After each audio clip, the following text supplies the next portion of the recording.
తెలంగాణ రాజకీయాల్లో మరోసారి ఆసక్తికర సన్నివేశం చోటు చేసుకుంది. అసెంబ్లీ లోపల మాటల యుద్ధం సాగుతుంటే అదే నేతలు లాంజ్లో మాత్రం ఆత్మీయంగా కూర్చొని చర్చలు జరపడం ఇప్పుడు పెద్ద చర్చకు దారితీస్తుంది. బయటా సభలో ఒకరిపై ఒకరు తీవ్ర విమర్శలు గుప్పించే నేతలు లాంజ్లో మాత్రం నవ్వులు పూయిస్తూ ముచ్చట్లు పెట్టుకోవడం రాజకీయ వర్గాలను ఆశ్చర్యానికి గురిచేసింది. ముఖ్యంగా కేటీఆర్, రాజగోపాల్ రెడ్డి, పాయల్ శంకర్ ఒకే టేబుల్పై కూర్చుని దీర్ఘంగా చర్చించడం హాట్ టాపిక్గా మారింది.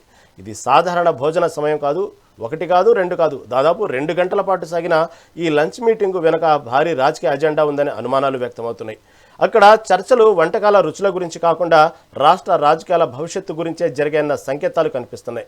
ప్రస్తుత రాజకీయ పరిణామాలు, పార్టీ మార్పులు, భవిష్యత్తు వ్యూహాలు, అసెంబ్లీ సమీకరణలు, ఇలా ఎన్నో కీలక అంశాలు ఈ టేబుల్పై చర్చకు వచ్చినట్లు రాజకీయ వర్గాలు అంచనా వేస్తున్నాయి. మరి ఈ సడన్ల లంచ్ మీటింగ్ వెనుక అసలు కథ ఏంటి?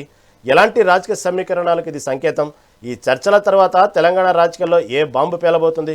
ఇప్పుడు ఈ ఒక్క లంచ్ మీటింగ్ చుట్టూనే రాజకీయ వర్గాల్లో ఊహాగానాలు హోరెత్తుతున్నాయి.